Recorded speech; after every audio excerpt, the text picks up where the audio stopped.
행복한 관계의 조건.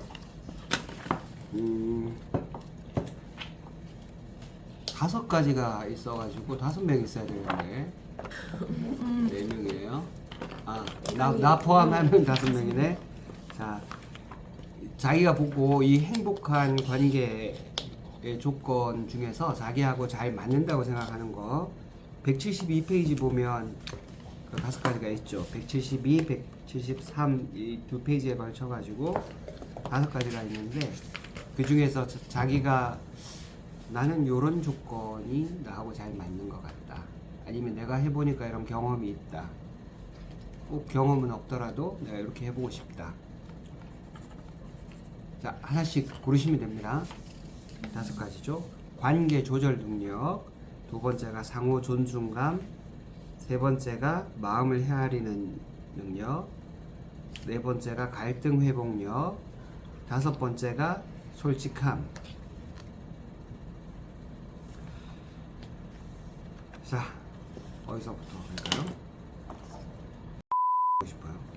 저는 3번째 상대의 마음과 마음 헤아리기. 네. 이거는 그냥 이름 얘기하면 알지. 은땡님, 은땡님. 자, 지땡님. 저는 조금씩 다 있어가지고 꼭 저런 사람 있어. 빨리 골라. 솔직한 자기 표현하겠습니다. 솔직함. 지땡님이 솔직함. 자, 그 다음에 저는 상호 존중감. 상호 존중감을 네. 금땡님이 하시고, 그 다음에 저는 갈등 회복. 갈등 회복력. 오케이. 지땡님이 갈등 회복력을 하시고. 그럼 내가 첫 번째 해야 되네. 자, 그러면 저기 172, 173에서 관계 조절 능력이 뭔지에 대해서 각자 그 바운더리가 건강한 사람들의 5가지 특징을 여기서 요건 짧게 지금 요약해 놨으니까 요걸 읽고 본문으로 들어가겠습니다. 건강한 바운더리를 가진 사람들의 특징 5가지 중에서 첫 번째입니다. 관계 조절 능력. 이런 사람들, 바운더리가 건강한 사람들은 바운더리를 유연하게 관리하는 겁니다. 이들은 대상과 친밀도에 따라서 그 깊이와 거리를 조율하며 관계를 맺는다. 기본적으로는 인간을 신뢰하되 합리적인 의심을 할 줄 알기 때문이다. 이들은 관계 친밀도에 따라서 더 깊이 교류하고 관계의 위험으로부터 자신을 보호할 수 있다. 자, 기본적으로는 인간을 신뢰한다고 했죠. 그리고 합리적인 의심을 그 바탕 위에서 하는 겁니다. 자, 이게 기본값이 중요합니다. 사람이 디폴트 값이 기본으로는 신뢰한다는 거예요. 우리 여기는 대부분 신뢰를 바탕으로 의심하는 사람들이 많은데 뒤집어진 사람이 있습니다. 기본적으로는 의심을 하고 가끔 신뢰하는 사람도 있어요. 그런 사람 만나면 되게 피곤하죠. 그런 사람들이 잘할 수 있는 영역도 분명히 있는데 바운더리가 건강한 사람들은 기본적으로는 신뢰를 한답니다. 자, 11장 한번 볼게요. 관계를 이제 무조건 신뢰가 아니라 기본적으로는 신뢰를 하되 그 사람의 행동에 따라서 여기 합리적인 의심도 할 수 있는 게 건강한 바운더리를 가진 사람의 특징이라는데, 이거 실제 실험을 해보니까 여러 번 반복을 하면 무조건 잘해주는 사람보다 맞대응 전략을 하는 사람이 가장 효율적으로 인간관계를 맺고 있다라는 연구 결과를 얘기했어요. 우리 사람들의 유형을 나눌 때 3가지로 나눠요. 기버, 우리 기브 앤 테이크라는 책이 있어요. 기버, 무조건 잘 주는 사람. 테이커, 무조건 잘 취하는 사람, 남의 걸 가져가는 사람. 3번째가 매처, 주는 만큼 받고 받는 만큼 주고, 이렇게 똑같이 맞춰 나가는 사람들을 매처라고 합니다. 세상에 제일 많은 사람들은 어떤 유형일까요? 그렇죠. 매처가 제일 많겠죠. 뭐 가는 말이 고와야 오는 말이 곱고, 받은 만큼 돌려주고 하는 매처가 제일 많습니다. 그 다음에 가장 성공하는 사람들은 누구일까요?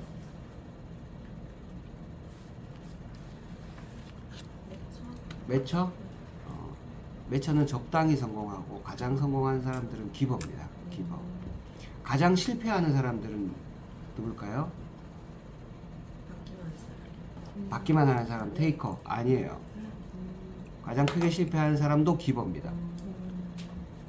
자, 기버를 둘로 나눠요. 현명한 기버하고 대책 없는 기버하고 이렇게 둘로 나눠요. 기버 안에서 둘이 있어요. 그래서 예를 들면 대책 없는 기버는 저 사람이 친해가지고 돈을 10만 원을 빌려줬어. 그런데 한 달 뒤에 준다고 했는데 안 갚았어. 그래서 기분이 좀 안 좋아. 그런데 2달 뒤에 이 사람이 20만 원을 빌려달라고 했는데 또 빌려줬어. 몇 달이 지났는데 또 안 갚아. 그런데도 여전히 친구로 지낸다. 그리고 이거에 대해서 결론이 안 났어. 이런 사람이 대책 없는 기버예요. 기버가 테이커를 만나면 이렇게 다 빨리는 겁니다. 그러니까 테이커는 다른 말로 하면 나르시시스트나 사이코패스나 소시오패스 같은 사람들이 대표적인 테이커예요. 히틀러 같은 사람들. 자기 이익을 위해 가지고 다른 사람을 막 이용하는 사람들 있죠. 우리 주변에 이런 사람이 몇 명일 것 같습니까? 100명 중에 통계적으로 100명 중에 10명이 있습니다. 그러니까 아주 드문 건 아니에요. 그러니까 이런 사람들을 조심해야 돼요. 그리고 이런 사람들은 적절하게 거리를 두고 관리를 하지 않으면 내가 대책 없는 기버가 될 수 있어요. 내가 마음은 분명히 좋은 마음인데 친구를 배려하는 거였는데 상대를 더욱더 테이커로 만들고 나는 기빨리는 기버로, 사실 기버가 아니지, 뺏기는 거지 거의. 이거는 이렇게 살 수 있습니다. 또 하나는 이제 현명한 기버예요. 현명한 기버는 자기가 만약에 10만 원을 줬는데 못 받았어. 그러면 분명하게 얘기를 해야 돼. 한 달 뒤에 갚는다고 했는데 왜 안 됐어? 그럼 막 이렇게 정말로 미안해 하고 그 다음에 갚았어. 그러면은 다시 관계를 할 수 있죠. 근데 별로 미안해 하지도 않고, 야, 그거 보고 응? 친구끼리 그 10만 원 가지고 그렇게 막 응? 쫀쫀하게 그러냐, 나도 힘들어서 그러잖아, 막 이러면서 뭔가 변명을 계속해. 그러면 얼굴색이 싹 변해야 돼. 아, 이 사람이 테이커구나. 여기로 말하면 지배형이구나. 쥐가 잘못해놓고 그거를 오히려 상대방을, 나를 막 탓해. 그러면 이 사람이 지배형이구나 라고 알아차려야 돼요. 그리고 즉시 나도 그 사람하고는 적절한 관계를 조절할 수 있는 힘이 있어야 돼. 이게 기본적으로는 신뢰하지만 내가 합리적인 의심을 할 수 있다는 뜻이에요. 그 사람이 정말로 미안해하고 한 달 정도 더 시간이 필요할 것 같아. 미안해. 내가 꼭 한 달 뒤에는 갚게 하고 진짜로 갚으면 그때부터 다시 생각해 보는 거예요. 이게 현명한 기버입니다. 그리고 현명한 기버는 대체로 다른 사람들을 돕기는 하는데 도울 때 굉장히 구조를 잘 짜요. 예를 들어서 어디 제가 예전에 뭣도 모르고 대책 없는 기버로 살 때가 있었어. 그래서 누군가가 이렇게 좀 어디 그 모임 같은 데서 만나가지고 어떤 시설이나 뭐 이런 데가 좀 환경이 열악해서 좀 도와달라 그러면은 그때 뭐 좀 여유가 있으면 알았어요, 뭐 한 달에 얼마씩 하죠, 뭐 이렇게 했어. 근데 이게 계속 가잖아. 1년 2년 가면 이게 부담이 되는 거야. 그렇다고 저기에서 그거에 대해서 뭔가 이렇게 반응이 있거나 이런 것도 아니야. 물론 뭐 그런 걸 바라고 주는 건 아니기 때문에 그거는 크게 관계는 없는데 그 그렇게 해보니까 지금은 그리고 또 뭐 어디에 모임에 정기적으로 와서 이렇게 뭐 좀 도와달라, 저기 참여를 해달라 이런 것도 그래 한 달에 한 번은 가죠. 근데 한 달에 한 번이 나중에 되니까 부담이 되는 거야. 그래서 지금은 어떻게 하냐면 내가 마음에 딱 한 달에 한 번 가야 되겠다라고 생각하면 분기나 반기에 한 번 갑니다. 4분의 1로 줄여요. 그 다음에 예를 들어서 10만 원 후원하기로 했다. 그러면은 2만 원이나 3만 원으로 줄여요. 그래서 저기 그 수위를 조절을 합니다. 한 4분의 1로 조절을 하거나 아니면은 함께 할 수 있는 다른 사람들을 같이 이렇게 모집해서 돕거나 그런 식으로 좀 수위 조절을 할 필요가 있어요. 그런 사람이 관계를 조절할 수 있는 거고 현명한 기버가 되고 그런 현명한 기버 옆에는 또 누가 올까요? 현명한 기버는 계속 그렇게 살다 보면 옆에 현명한 기버가 또 옵니다. 이 두 사람은 정말로 시너지가 돼요. 매처를 만나면 그냥 적당한 관계를 유지하겠죠. 테이커를 만나면 딱 끊습니다. 딱 끊을 수 있어야 돼요. 그런 사람이 관계 조절력이 있는 거고 그런 사람은 건강한 바운더리를 계속 유지하고 그러면서 점점 더 현명한 기버를 만나잖아요. 현명한 기버가 현명한 기버를 만나면 둘이 시너지가 어마어마합니다. 이번에도 제가 뭔가 어려운 일이 있을 때 주변에 얘기하니까 다들 뭐 도와주려고 뭐 어떻게든 마음을 쓰고 정말 제가 상상도 하지 못하는 그런 도움을 받는 경우도 있어요. 내가 가만히 생각해보면 내가 그분한테 뭐 해준 게 별로 없거든. 그렇게 기억이 많이 안 나요. 근데 그분이 나한테 해준 걸 생각하면 뭐 지금 뭐 자다 벌떡 일어나도 너무 고마울 정도로 그런 사람들을 만나게 됩니다. 그래서 기버로 사는 것은 좋은 일이지만 합리적인 의심을 할 줄 알아야 되고 적절하게 관계를 조절할 수 있는 힘도 있어야 된다. 저는 11장 여기까지입니다. 자, 12장.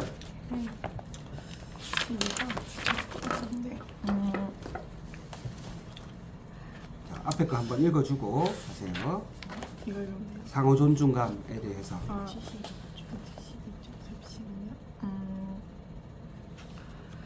둘째, 상호 존중감을 가지고 있다. 이들은 자기 존중감뿐만 아니라 타인을 존중하기에 상호적인 관계를 맺는다. 여기까지 읽으면 될까요? 좀 더 그것은 이들이 자아 중심성을 극복했기 때문이라기보다 자신의 자아 중심성을 잘 인지하고 있기 때문이다. 이들은 자신에게 좋은 것이라 하더라도 상대는 싫어할 수 있다는 것, 상대와 나의 차이를 옳고 그름의 문제가 아니라 관점의 차이임을 알고 있다. 여기서 기억에 남았던 거는 일단 아서왕 이야기가 좀 재밌게 봤고요. 그래서 이걸 읽으면서 여자들은 정말로 원하는 것이 무엇인가 이렇게 물었을 때 저도 뭐지? 그냥 여자 뭐 사랑 저도 사랑이라 했거든요. 그래가지고 사랑을 뭐 다른 말로 하면 사랑이 너무 좀 그러니까, 폭발적 좀 구체적인 말로 맞아요. 하면 그래서 사랑을 구체적으로 말하는. 사랑 관심 받고 싶다 이런 느낌이라고. 관심은 뜻인가요? 그랬는데 여자들이 정말 원하는 거는 바로 자신의 삶을 자신이 주도하는 것이라고. 그런데 그 순간은 다른 내가 생각했던 답이 아니어서 좀 신기한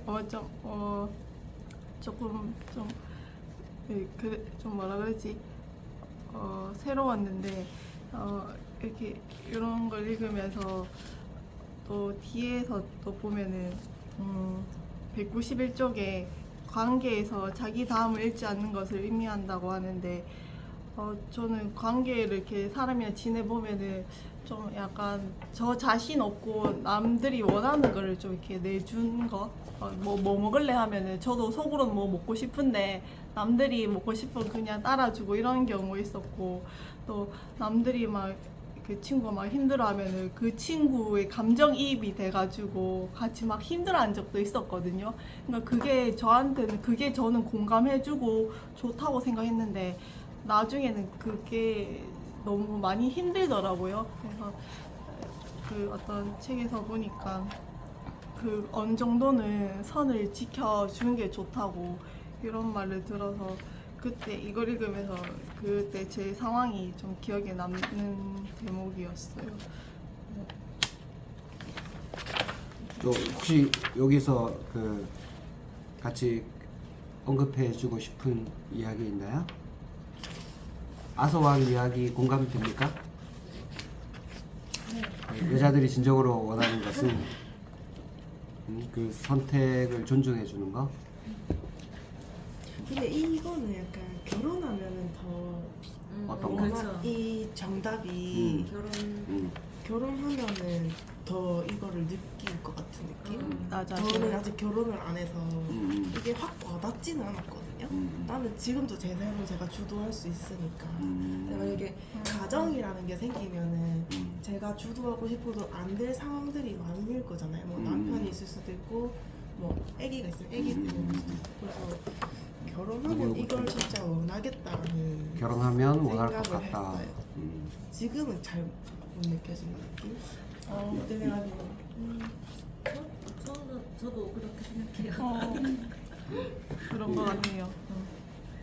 이런 거를 사실은 존중해주고 싶어도 어려울 때가 있어요. 본인이 원하는 걸 정확하게 몰라. 본인의 입으로 말할 줄 몰라요. 그런 사람들이 다 그런 거는 아니겠지만 대체로 뭘 써서 얘기해보라면 잘 못하는 경우가 많습니다. 그래서 자기가 진짜로 원하는 것은 조용한 시간에 일단은 써보는 거 저는 정말 추천해요. 써봐야 내 머릿속에 있는 게 밖으로 나오기 때문에 내가 이게 진짜로 원했던 건지 알 수 있는 경우가 많거든요. 근데 이런 분들 얘기를 들어보면 원하는 걸 뭐 해주고 싶은데 말을 들어보면 저 사람이 뭘 원하는지 알 수가 없어. 계속 왔다 갔다 해. 그래서 정말로 원하는 것이 뭔지 그게 거의 수수께끼 같은 경우가 되게 많습니다. 특히 우리나라가 그런 경우가 많아요. 자기의 욕구가 실제로는 자기 욕구가 아니라 부모님이 바랬던 거를 마치 자기의 욕구처럼 생각한다거나 주변의 친구나 선생님이 바랬던 거를 자기 욕구로 생각하는 경우도 굉장히 많습니다. 그러니까 뭐 열심히 살았는데 마지막 가보면 뭐 이런 게 아니었던 것 같다. 내가 원한 건 이게 아니었던 것 같다. 이렇게 얘기하는 분도 많거든요. 그래서 누군가가 내 선택을 존중해주는 좋은 사람을 만난다 하더라도 그 사람을 당혹하게 하는 게 바로 내가 진정으로 원하는 게 뭔지를 모르는 사람. 그런 사람들은 참 안타까워요. 좋은 사람을 만났지만 저 좋은 사람이 이 사람 선택을 존중해주고 싶어. 근데 계속 왔다 갔다 하는 것 같아. 뭘 원하는지를 모르겠어. 이러는 경우가 꽤 많습니다. 그럼 이 사람 수수께끼 풀어야 되는 것 같거든요. 그러면은 좀 호르몬이 뿜뿜할 때는 괜찮은데 호르몬의 유효기간은 짧으면 3개월이고요. 길어도 2년이 안 넘어갑니다. 그거 계속 되면 그게 더 이상한 거예요. 그러면은 도파민이 계속 나오잖아요. 사람이 빨리 늙습니다. 죽어요. 그래서 도파민이 남녀가 만나가지고 계속 분출되는 기간은 평균 한 1년 되고 길어도 2년이 안 넘어요. 그러니까 도파민 가지고 계속 살려는 사람들은 정말 위험한 사람들이에요. 빨리 죽습니다. 처음에는 도파민 때문에 딱 끌리잖아. 그러면은 같이 있으면 기분이 좋아지니까 같이 있고 싶죠. 그 기간 동안에 이걸 알아야 돼요. 그 기간 동안에, 그 허니문 기간 동안에 이걸 알아내서 그 다음부터는 서로 존중하고 서로의 선택을 지지하는 관계로 살아야지 오래 가지.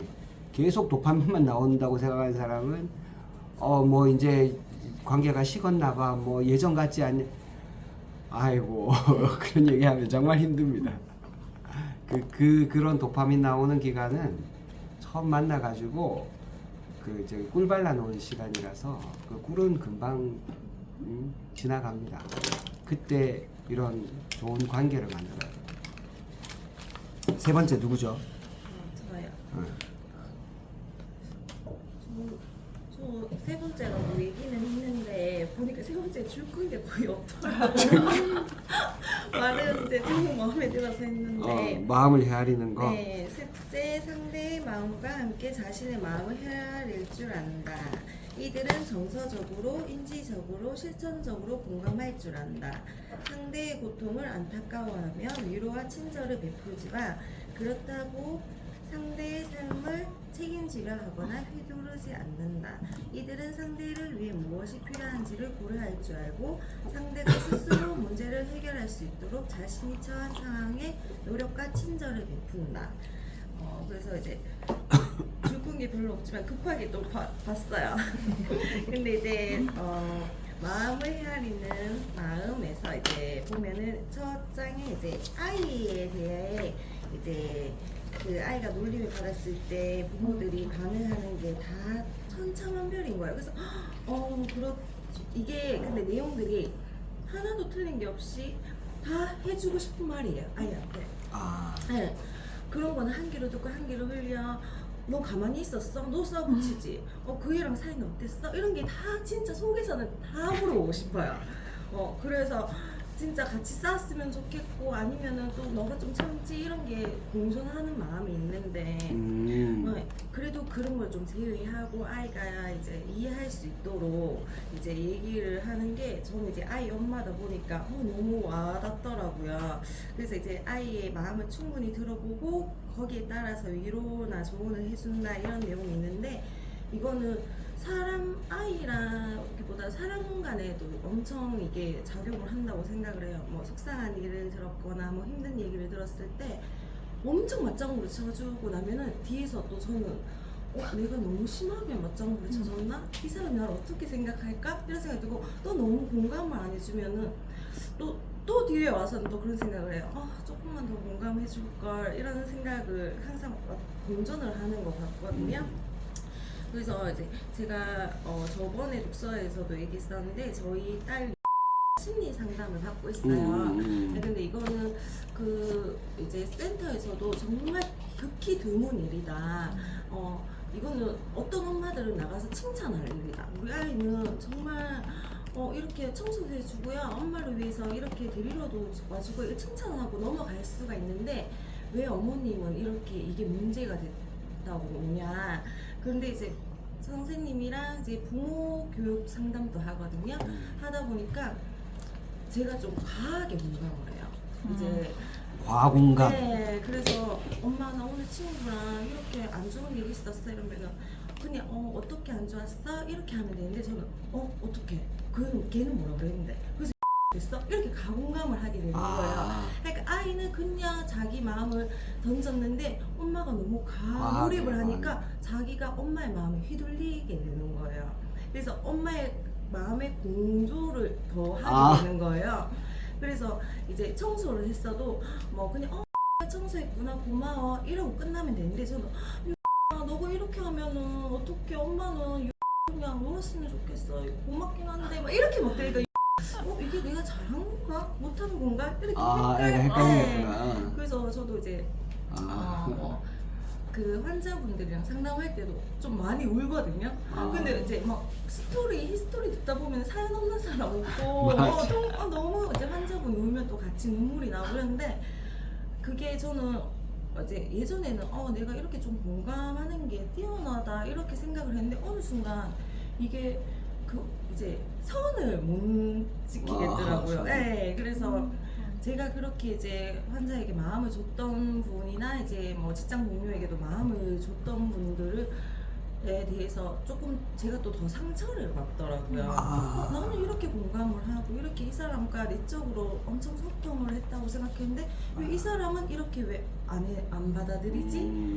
이런 생각이 조금 들더라고요. 그래서 이 책을 이 부분을 읽으면서 어느 정도의 이제 맞는 그 공감이 필요하고 어느 선에 적정선을 찾아야 되겠다는 생각을 했는데 그게 조금 어렵긴 한 것 같아요. 그래서 그거를 좀 찾아가는 중이라고 생각합니다. 네, 그리고 이제 여기서 내적 경험을 공유하는 것이라고 돼 있는데 이제 212페이지에 보면은 치유는 사실을 확인할 때가 아니라 상처받은 마음이 받아들여질 때 이루어진다. 그래서 이게 저는 좀 와닿던 게 아이가 저한테 얘기할 때도 엄마 뭐 이렇게 해서 이제 나는 속상해 이러면은 저는 그거 옳고 그름을 좀 알려주려고 해요. 아직 이제 잘 모르니까 유라 너가 이렇게 해서 잘못했어 이거는 아니잖아 이렇게 딱딱 잘라서 좀 얘기를 해주고 공감을 해주려고 하는데 반대로 저도 생각을 해보니까 그건 알겠어요. 내가 잘못한 건 알겠어. 근데 내가 상처받았던 거를 그냥 너 그렇게 좀 상처받았구나 힘들었구나 이거를 이제 내가 상처받은 마음을 받아들여줄 때 조금 이게 치유가 된다는 느낌이 들더라고요. 그래서 아이나 이제 상대방들한테도 할 때 타인을 대할 때도 좀 그런 부분에 신경을 써야겠다 그런 생각을 했습니다. 네. 역시 공감의 여왕다운 말씀. 우리가 그 상처라고 할 때 서양 속담에 그 말에 대한 말과 상처에 대한 두 가지 속담이 있어요. 하나는 돌멩이와 막대기는 상처를 낼 수 있지만 말은 상처를 낼 수 없다 라는 속담이 있고, 하나는 돌멩이와 막대기는 네 몸에 상처를 남기지만 말은 네 심장에 상처를 남긴다 이런 말이 있어요. 자, 1번 말은 상처가 될 수 없다는 말하고 말은 심장에다가 상처를 남긴다는 말, 어느 쪽이 더 본인 마음에 드나요? 2번. 2번? 다 2번입니까? 여기 순둥형이 많아서 만약에 우리 중에 지배형이 있다면 그러지 않을 거예요. 그리고 이거는 참 저는 이제 이렇게 생각합니다. 저 스스로에게, 저도 잘 되는 건 아닌데 저 스스로에게는 1번이라고 생각합니다. 저 사람이 말을 했다고 해서 그게 내한테 상처가 되는 건 아니다. 때리면 상처가 되겠지만 말로는 저 사람이 나한테 상처를 낼 수 없다 라고 생각합니다. 1번. 내가 근데 상대방에 대해서 생각할 때는 2번이라고 생각합니다. 내 말은 저 사람한테 상처를 낼 수 있다. 이 두 가지 관점을 내가 어떤 거를 선택하는가에 따라서 세상이 달라집니다. 내가 2번을 선택하면 온통 세상이 전쟁터 같습니다. 말들이 막 총알처럼 막 날아다니잖아. 나는 언제든지 상처를 받을 수 있죠. 그렇지만 말이 상처가 주는 게 아니고, 말이 만약에 화살이라고 치면요, 관역이 있어야 돼요. 관역이 내 심장이면, 이게 말이라는 건 유도탄하고 비슷해가지고 이렇게 자석이라고 칩시다. 그 화살 촉 끝에 자석이 달려 있어. 그러면 내 심장이 여기 쇠가 있어. 그러면 화살이 일로 날아가다가도 이렇게 와서 박히겠죠. 그리고 여기 자석이 없어. 그러면 이렇게 다 그냥 날아가고 지나가겠죠. 그래서 말은 유도탄 같은 거예요. 나한테 그 말하고 매칭되는 어떤 개념이 없잖아요. 그럼 상처가 안 됩니다. 지나가던 사람이 큰 소리로 야이 XX야 막 이렇게 얘기를 했어. 나는 그냥 소리가 들리기만 했지 그 사람이 누구한테 하는지 몰라. 그러면 나는 그냥 지나가요. 돌아보지도 않습니다. 나한테 한 말이 아닐 테고, 나한테 했더라도 내가 뭐 그런 사람 상대하고 있을 이유가 없으니까 그냥 지나가고 말아요. 그런데 그것보다 훨씬 더 약한 말을 했더라도, 심지어는 그냥 이렇게 쳐다보는 눈빛만 가지고도 상처가 되는 사람이 있어요. 오늘 내가 화장이 이상한가? 왜 저 사람도 갑자기 나를 이렇게 저런 눈으로 쳐다보지? 뭐 이렇게 생각하면 말이 아니라 눈빛도 상처가 돼요. 내가 상처받을 만한 개념이 나한테 있다는 거예요. 내가 그런 개념이 없으면, 그러니까 실제 말이 상처를 주는 게 아니라 내 개념이 그 말을 끌고 오는 겁니다. 이거 투사라 그래, 투사. 세상을 있는 대로 보는 게 아니라 사실은 내 개념 속에 있는 것이 바깥에 있는 어떤 환경하고 이렇게 딱 화학작용을 하는 거예요. 그러면 그 말이 나한테 상처가 됩니다. 내가 전혀 누가 나보고 뚱뚱하다 그래. 그날 하나도 상처가 안 돼. 한 번도 그런 생각을 해본 적이 없고, 또 뭐 그렇다 한들 또 뭐 어쩌라고. 아무런 상처가 안 돼. 근데 어떤 사람한테는 뚱뚱하다는 말이 굉장히 상처가 될 수도 있어요. 그게 그 자기 안에 개념하고 그 말하고 이렇게 만나는 겁니다. 내 안에 그 개념이 사실은 원인이고 그 말은 그냥 조건일 뿐이에요. 그 말만 가지고는 절대 상처가 되지 않습니다. 나는 그렇게 생각하는데 그래도 상처가 될 때가 있죠. 그러면은 그런 말들을 뱉은 사람이 무례하다고는 생각을 하세요? 그럴 수 있죠. 그럴 수 있죠. 만약에 내가 뒤에서 들려가지고 그 사람이 나를 향해서 하는 거를 내가 아예 못 봤다 그러면은 아무 생각이 없겠지만 얼굴에다 대놓고 얘기를 하면 정말 경우 없는 사람이네 이런 생각은 할 수 있죠. 설사 내가 스스로를 뚱뚱하다고 생각하지 않아도 저 사람이 나보고 뚱뚱하다 그러면은 그런가 보구나 하고 이제 그런 사람하고는 적절한 그 관계의 거리를 두겠죠, 당연히. 자, 우리 그 다음은 누굴까? 갈등 회복력. 넷째, 이들은 갈등 회복력이 높다. 이들은 관계가 가까워질수록 갈등을 피할 수 없다는 사실을 받아들인다. 다시 말해, 이들은 갈등을 만들지 않고 좋은 관계를 가지려고 하는 것이 아니라 갈등을 풀어냄으로써 좋은 관계를 만들려고 한다. 이들은 갈등 상황에서 시시비비를 가리는 게 아니라 상대의 마음을 이해하고 다시 연결하는 것을 중요하게 여기기 때문이다. 이들은 먼저 나서서 갈등을 풀려고 하며 비교적 장기적이고 안정적인 관계를 만들어 간다. 이런 관점을 가진 남자를 만나야 돼. 이런 관점을 가진 남자를 만나야 돼. 근데 저는 지금까지 살아오면서 크게 많이 부딪혔던 적도 많이 없었고 그냥 좋은 게 좋은 거지.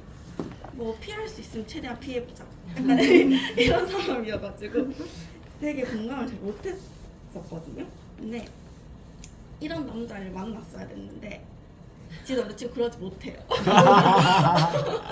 그래서 저는 이제 연애를 하기 전에 이 사람만큼 너무 잘 맞고 안 싸울 사람이 있을까 했는데 세상 누구도 많이 싸우는 거예요. 매론 알고 있어요. 내가 왜 이 문제로 싸우고 있지? 이건 싸울 문제가 아닌데 하는데 싸우고 있어요, 저희가. 근데 이게 너무 잦아지니까 지치는 거예요. 그 지치지, 네. 지치지. 계속 반복되는데 여기서도 얘기가 나오지만 되게 벽이랑 얘기하는 것 같다. 서로의 얘기만 계속하고 있더라고요. 이해를 못하니까. 그래서 이때도 그래 처음에는 좋은 게 좋은 거니까 그래 미안해. 뭐가 미안한지 모르겠지. 일단 미안해. 이렇게 풀고 싶었어요. 맞아. 근데 반복되니까 저도 이제 할 말이 있는 거야. 왜 내가 늘 이해를 해야 할까? 그러면서 자기 주장이 서로 강해지다 보니까 더 다툼이 심해졌는데 처음에는 이 상황조차 싫어서 만남을 좀 줄여야 되나? 만나니까 싸우나? 안 만나니까 연락으로 싸우는 거예요. 그래서 이거는 이제 사람들이 그러잖아요. 이제 피할 수 없으면 부딪혀라. 그래서 계속 부딪히다 보니까 이게 처음에는 이 사람 성향을 몰라가지고 이 사람은 시간이 더 필요한 사람인데 저는 지금 당장 해결하고 싶은 사람이니까 이게 또 부딪히게 되는 맞아. 이유 중에 하나가 되더라고요. 그래서 이게 계속 갈등을 반복되다 보니까 진짜 여기서 나왔던 얘기가 뭐 이제 우리가 병에 걸려야 면역력이 생기는 것처럼 이런 갈등 상황이 계속 반복이 되어야지 이제 뭐 이런 경험이 쌓여야지만 이 사람들이 회복하는 능력이 좀 발달한다라고 말을 하거든요. 그러면서 여기서는 이 사람과의 관계를 회복하기 위해서 대화하는 게 굉장히 중요하다라고 했는데 저희가 처음에는 대화를 해도 답이 안 나오고 안 해도 답이 안 나오니까 이걸 진짜 방법을 몰랐는데 요즘에는 정말 아무렇지 않게 다음날 그래 뭐 밥은 먹었어? 뭐 오늘 기분 어때? 이렇게 계속 얘기를 하게 되더라고요. 이게 진짜 이 책에도 이렇게 4종류의 언어가 이루어진다고 222쪽에 적혀져 있는데 첫 번째는 안부를 묻는데요. 잘 잤어? 뭐 오늘 어땠어? 뭐 이렇게 상대의 마음도 확인을 하고 뭐 공감을 하는데요. 뭐 아 그랬구나. 아 그랬을 수 있겠다. 그리고 마지막에 아 내가 조금 더 노력할게. 라는 게 사실 이 책을 보지 않고 저희는 정말 싸움으로써 이거를 좀 터득했어요. 오, 진짜. 책을 안 봐도 되네.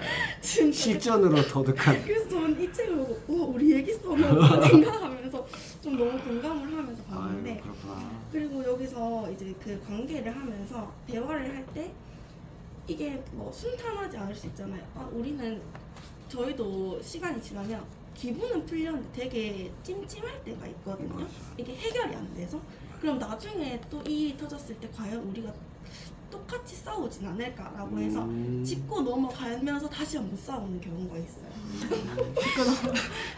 우리 이제 기분 서로 풀렸을 때 다시 얘기를 해보자 했을 때도 의견 충돌이 되는 부분들이 있거든요.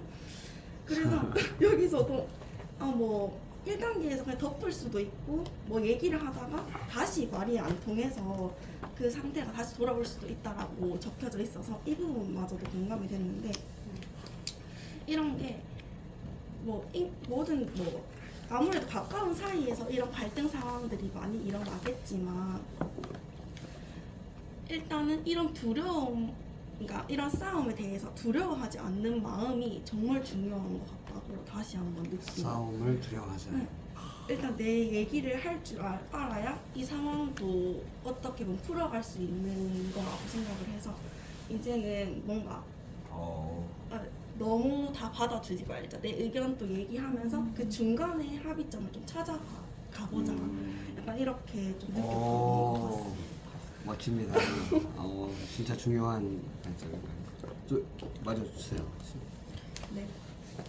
5째, 자신을 솔직하게 표현한다. 이들은 자신의 마음의 바탕을 두고 표현한다.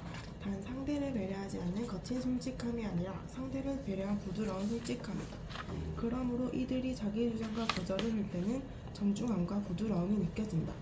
그리고 이들은 단지 감정 표현에서만 솔직한 것이 아니다. 자신의 기호, 취향, 관심사, 욕구를 표현함으로써 자기 세계를 만들며 이를 통해 비슷한 사람들과 자연스럽게 관계를 형성한다. 이들은 자기 세계를 가지고 있기에 상대에게 휘둘리지 않으며 인간관계에 필요 이상 매달리지 않으며 혼자서 기쁨을 만들어낼 능력이 있다. 제가 이거를 아직 선택한 이유는 제가 이렇게 되고 싶어서가 좀 큰 것 같아요. 그래서 226쪽에 보면 좀 더 솔직해진다고 해서 뭐가 두려운가를 읽었을 때 약간 한 대 맞은 것 같은, 내가 내 의견을 얘기한다고 해서 이 관계가 틀어질 것도 아닌데 내가 솔직하게 얘기하는 게 뭐가 두려워서 이때까지 얘기를 안 했을까. 심지어 뭐 진짜 가까운 사이에서 저는 가족들 사이에서도 전 엄마 아빠한테 싫은 소리를 좀 안 하고 싫은 소리를 안 한다고? 네, 뭐 떨어져서 하니까 좀 더 그런 것 같아요. 그리고 심지어 남자친구랑 얘기할 때도 저는 제 의견을 좀 잘 얘기 안 하는 편인데 거의 따라주거든요. 그렇지. 네, 보통 그렇게 되는데 제가 한번 갑자기 나 이거 하고 싶어 라고 얘기를 했어요. 우리 여기 가자 이렇게 하니까 남자친구는 진짜 아무렇지 그래 가자 이렇게 하는 걸 보고 내가 이때까지 뭐가 무서워서 거절을 당할까봐 그러니까 이렇게 사소하게까지 생각을 하게 되는 거예요. 그러니까 이미 내 바운더리 안에서 이러고 있으니까 직장에서나 아니면 친구 관계 이런 학교에서 뭐 선후배 관계 이런 관계에서도 나는 그렇게 그게 아닌 것 같은데 저는 그걸 말하지 못하는 거죠 이제. 근데 또 그럼 제가 맞아요 나중에. 왜 얘기 안 했어? 그렇게 생각하면 그렇게 얘기를 했어야지라고 얘기를 좀 많이 들었어서 그거를 내가 이 사람한테 이걸 얘기한다고 해서 진짜 이 관계가 틀어질 관계였으면은 벌써부터 그냥 맞아. 틀어진 관계였는데 내가 뭐가 무서워서 그랬을까? 이 책을 읽으면서 한 번 더 그런 생각을 했고 여기서 수능 형은 거절을 잘 못한다. 맞아. 저예요. 관계가 불편해질까봐 거절을 잘 못하거든요. 근데 요즘에는 조금씩 거절을 한 번씩 하기 시작했어요. 그거는 힘들 것 같아요. 그건 안 될 것 같아요. 이게 연습을 하다 보니까 이게 점점 마음이 진짜 1%씩 조금 편해지더라고요. 그게 막 훅훅 맞아, 편해지진 않더라도 진짜 1%씩 거절을 해도 이 사람이 기분을 나빠하지 않는구나. 그래서 여기서도 얘기할 때 이제 솔직함이 두 가지가 있다고 얘기를 하잖아요. 이제 거친 솔직함이랑 부드러운 솔직함. 그러니까 이거를 내가 솔직하게 얘기하는 것도 정말 단어 선택이나 이 어법을 잘 선택해서 맞아. 거절을 해야겠다. 맞아, 이 사람이 맞아.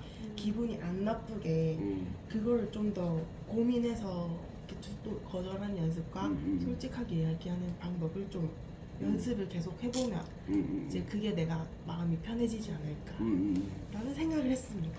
오, 멋집니다. 그 영어에서 여기서 거친 솔직함을 영어로는 이제 frankly speaking 뭐 이렇게 얘기하고 그다음에 부드러운 솔직함을 honestly 이렇게 얘기하는데 그것도 상대에 따라서 좀 다릅니다. 이제 지배형을 만났을 때는 honestly 뭐 이런 말이 별로 필요 없어요. 그럴 때는 거칠게 얘기해도 됩니다. 그래야 자기를 좀 지킬 수 있거든요. 그래서 좋은 사람하고 함께 있을 때는 정말 부드러운 거절. 그러니까 살면서 제일 지금도 못하지만 이제 계속 배워야 될 좋은 기술 중에 하나가 아름다운 거절인 것 같아요. 사실 쉽지 않지만 그리고 사실 아름답지 않더라도 사실 거절하는 게 좋아. 거절하는 게 기본적으로는 거절을 하고 내가 내 상황을 살펴보고 내가 할 수 있는 만큼을 선택해 가지고 도와주면 내가 기버가 되는 거지만 지혜로운 기버가 되는 거지만 관계 때문에 무턱대고 그냥 그래 그렇게 해주지 이렇게 하면 사실은 지혜로운 기버가 아니라 대책 없는 기버가 될 수 있거든요. 이게 가장 실패하는 사람의 특징이에요. 테이커를 만나기가 정말 좋습니다. 이런 사람 테이커는 잘 알아봅니다. 그 다음 마지막 장에 또 그 얘기가 나올 텐데 테이커들은 이런 사람들하고 천생연분입니다. 이게 만약에 부부로 맺어진다. 끔찍한 일이 평생 이뤄집니다. 평생. 테이커는 지배형은 계속 문제만 생기면 이 사람 탓을 하고 수능형은 그게 다 자기 탓인 줄 알고 계속 받아들이 뭔가 계속 억울하고 뭐가 쌓여가는데도 그거 모르고 계속 맞춰줍니다. 그리고 자기는 없어지는 거죠. 그래서 그 진짜 상대가 어떤 유형인지 그리고 100% 지배형이거나 100% 수능형인 사람은 없어요. 지배 성향이 좀 더 강한 사람도 그 수능형 100% 수능형을 만나면 더 지배 성향이 강해지고 지배 성향이 좀 강했더라도 수능형이 지혜롭게 대응을 하면 이 사람도 내가 이래서는 안 되는구나 하는 거를 이제 중간에 알게 되면 조금씩 더 좋은 관계로 발전할 수도 있을 것 같아요. 이게 완전히 고정된 건 아니고 우리가 지혜롭게 이 바운더리를 잘 선택하면 어떤 사람을 만나더라도 적절하게 관계를 조절할 수 있겠다. 자, 오늘은 여기까지 하겠습니다.